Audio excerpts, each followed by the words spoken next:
Hello and welcome. Do you know what half of infinity is? Nitty. I know. The limit of the joke quality as t approaches the end of the semester is unfortunately going to negative infinity. But speaking of limits, that's our goal for this video. Our goal is to understand a more precise definition of the limit. Let's head to the notes. Now, before we dive into the precise definition of the limit, let's develop some useful background skills. So the example says, what is the distance between 1 and 3 on the number line? And if you said 2, that would be correct. Let's try to think about the calculation that you would do to get 2. So here's 1, here's 3 on the number line. We'll just stick them anywhere. And if you're trying to find this distance between these two numbers on the number line, then the calculation that you're going to do is 3 minus 1, right? You're going to do the big number minus the small number, and that'll give you a distance of 2.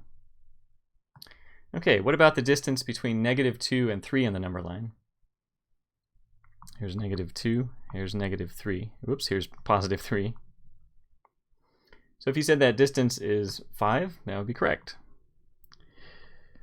You would again take the big number minus the small number, and here you'd get 3 minus -2, which is 3 plus 2, which is 5. But the key idea there is that you're doing the big number minus the small number. It's always big minus small. But here's a challenge. What is the distance between x and 2 on the number line? So remember that distances are positive.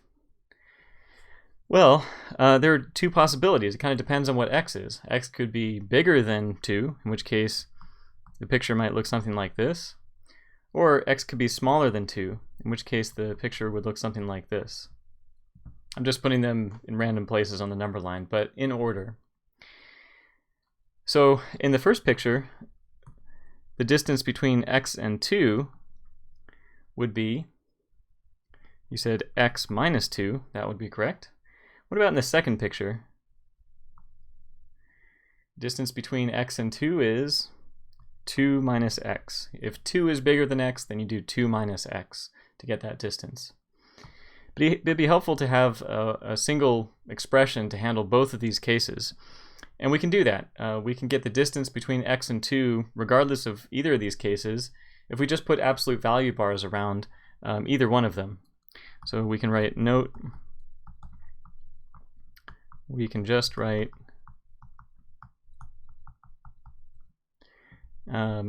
absolute value of x minus 2. That would handle both cases.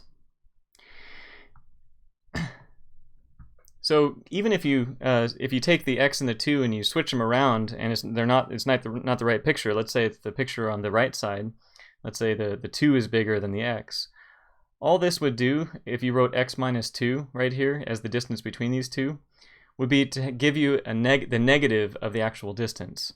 Kind of like above in the first example, if we flipped the order that we subtracted, we would get the negative of the distance between the two numbers, right? So in general, if you just take the two numbers and subtract them in either direction, you're going to get either the positive version of the distance or the negative version. But if you apply those absolute value bars, it'll give you the positive version of the distance. So with that in mind, what do the following expressions mean on the number line, based on how we've been describing these previous examples? So what would the absolute value of x minus 3 represent if you're thinking about the number line? So if you said that this represents the distance between x and 3, then that would be correct.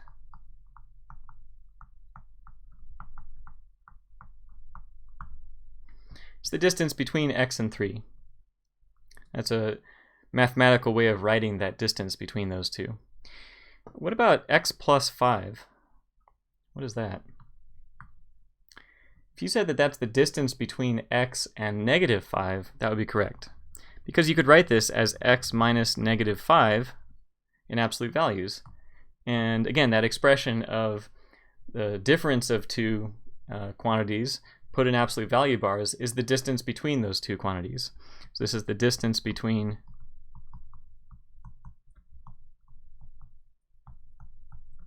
x and -5. What about just the absolute value of x? So if you said that represents the distance between x and 0, that would be correct, because you could write x as x minus 0. This is the distance between x and 0. Okay, let's build on this concept a little bit. Let's look at the example where it says solve the absolute value of x minus 2 equals 7. This is something that you handle in an algebra course. Well, if we think about it conceptually, this would be like saying the distance between the number that solves the equation and 2 is 7. So if we look at 2, let's say we look at 2, and we think what are the numbers that are a distance of 7 away from 2? Well, we could go 7 to the right, or we could go 7 to the left. So if you go 7 to the right, that would be 2 plus 7, that's 9. If you go 7 to the left, that's 2 minus 7, that's -5. So those are the two numbers that have a distance of 7 from 2. And the way you can calculate them is, well, we did 2 plus 7 and we did 2 minus 7. There we go. But the main thing is we were moving a distance of 7 in both directions. So these are both numbers that solve this inequality. You know, after all, the distance between 9 and 2 is 7, and the distance between -5 and 2 is 7. So if we think about this absolute value of x minus 2 as being the distance between x and 2, then both of these numbers make that distance between x and 2 7. The next example says solve the absolute value of x minus 2 is less than 7. Okay, well, in this picture, here's 2.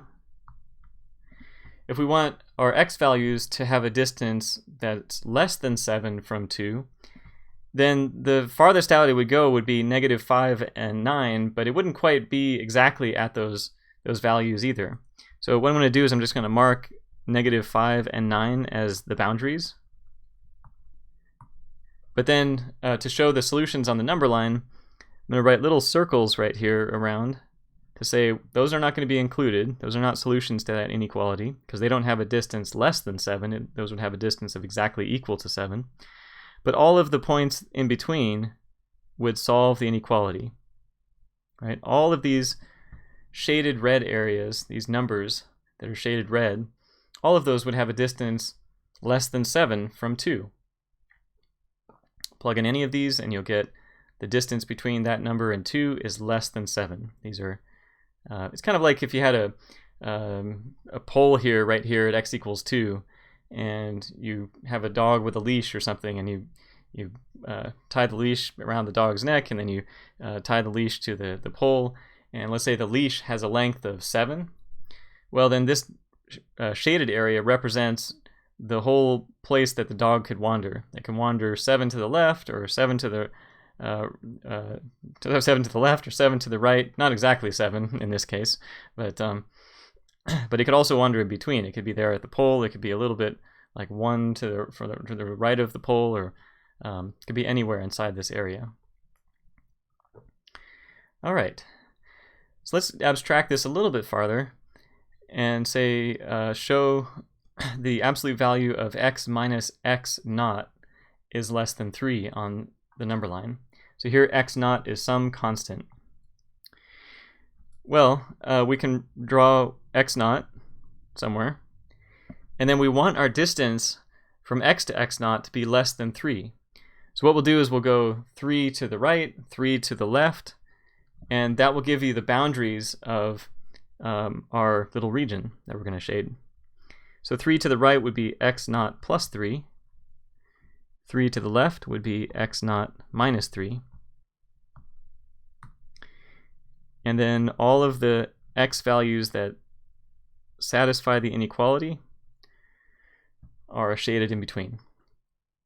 So all these shaded x values will make the distance between x and x naught less than 3. They're within 3 of x naught, you can think. So these are all the x values that are within 3 of x naught. So the last example on this page says, show the absolute value of x minus x naught is less than delta. So this is a lowercase delta. This is read delta in the Greek letters.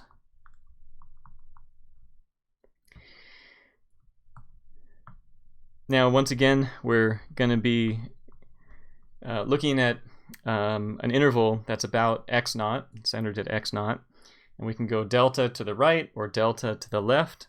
Delta is now the distance from x naught, so it would be x naught plus delta on the right and x naught minus delta on the left. Delta is just abstracting what 3 was in the previous example, right? The previous example was just delta equals 3, but now we're abstracting it even more and putting a variable there instead of a number. But the same idea. If you want to look at all the x values that are within delta of x naught, then those are going to be the x values from x naught minus delta to x naught plus delta. All the values in between. Those are all the ones that have a distance less than delta from x naught. So these are the building blocks. In the next video, we're going to take a look at the precise limit definition. See you then. Thanks for watching.